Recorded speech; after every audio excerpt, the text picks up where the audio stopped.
Meningeal sign adalah tanda yang menyatakan adanya inflamasi pada daerah meninges atau selaput otak.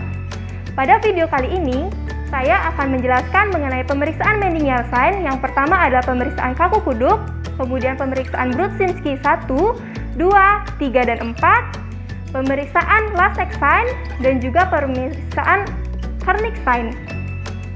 Sebelumnya, seperti biasa, sebelum kita melakukan pemeriksaan, hendaknya melakukan informed consent terlebih dahulu. Jika pasien tidak sadar, maka kita bisa melakukan informed consent kepada keluarga pasien. Dan jangan lupa untuk selalu mencuci tangan 6 langkah prosedural. Baik, di sini saya sudah selesai mencuci tangan 6 langkah prosedural, kemudian saya akan lanjut melakukan pemeriksaan. Saya akan berada di sebelah kanan pasien. Pertama, saya akan melakukan pemeriksaan kaku kuduk. Saya berada di sebelah kanan pasien dengan posisi supine tanpa adanya bantal pada kepala pasien. Kemudian, pastikan bahwa pasien tidak mengalami cedera servikal yang kita lihat dengan tidak adanya tanda jejas, kemerahan, maupun edema pada daerah servikal pasien. Selanjutnya, kita pastikan tidak ada kekakuan pada leher pasien dengan cara melakukan gerakan secara pasif ke sisi kanan dan juga ke sisi kiri.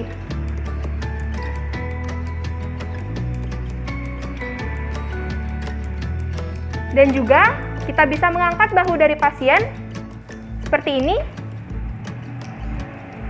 Baik, pada pasien tidak ditemukan adanya kekakuan pada leher. Oleh karena itu, kita bisa melakukan pemeriksaan kaku kuduk. Pemeriksaan kaku kuduk dilakukan dengan cara tangan kiri berada pada bawah dari kepala pasien, kemudian tangan kanan berada pada bagian sternum pasien. Kemudian, kita akan melakukan fleksi pada kepala pasien. Positif jika pasien tidak bisa menyentuhkan dagunya ke dada dari pasien. Artinya, ditemukan adanya kekakuan, ditemukan adanya meningeal sign pada kaku kuduk positif. Selanjutnya, yaitu pemeriksaan dari Brudzinski 1, di mana pemeriksaannya mirip.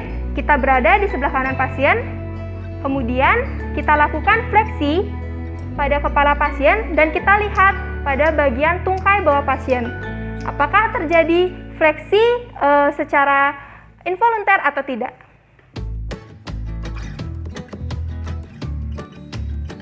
Baik, jika terjadi fleksi secara involunter, maka Brudzinski 1 positif. Selanjutnya adalah pemeriksaan Brudzinski 2, di mana cara pemeriksaannya adalah kita lakukan fleksi sendi panggul pasien. Kemudian, jika positif, maka akan ada fleksi involunter pada daerah kontralateral. Seperti ini.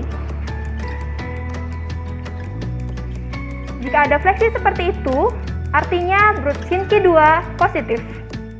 Selanjutnya adalah pemeriksaan Brudzinski 3. Kita lakukan rangsangan nyeri pada bagian os zygomatikum. Kemudian kita lihat bagian dari ekstremitas atas, apakah terdapat fleksi involunter pada bagian ekstremitas atas.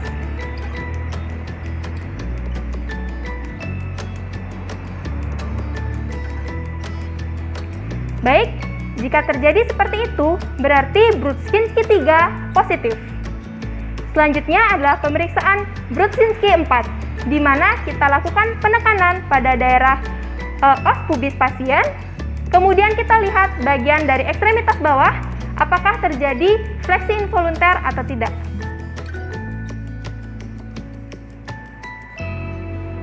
Baik, seperti itu, jika terjadi fleksi involunter pada pasien, maka Brudzinski 4-nya adalah positif. Selanjutnya adalah pemeriksaan Kernig sign, di mana pemeriksaan Kernig sign kita lakukan fleksi secara 90 derajat pada pasien. Kemudian kita naikkan mencapai 135 derajat. Jika pasien tidak bisa mencapai 135 derajat, artinya Kernig sign positif. Kita lakukan hal yang sama pada tungkai sebelahnya. Kita lakukan ekstensi sampai mencapai sudut 135 derajat. Jika ada tahanan, artinya pasien merasakan nyeri dan Kernig sign positif. Selanjutnya yang terakhir adalah pemeriksaan Lasek sign, di mana pada pemeriksaan Lasek sign, pertama kita lakukan atau kita angkat dari tungkai bawah pasien dengan sudut 45 derajat, kemudian kita naikkan hingga mencapai 70 derajat. Positif jika pasien tidak bisa mencapai sudut 70 derajat, artinya ada tahanan dan juga pasien merasakan nyeri. Kemudian hal yang sama juga kita lakukan pada tungkai sebelahnya, kita naikkan sebesar 45 derajat, kemudian kita naikkan lagi sampai mencapai 70 derajat.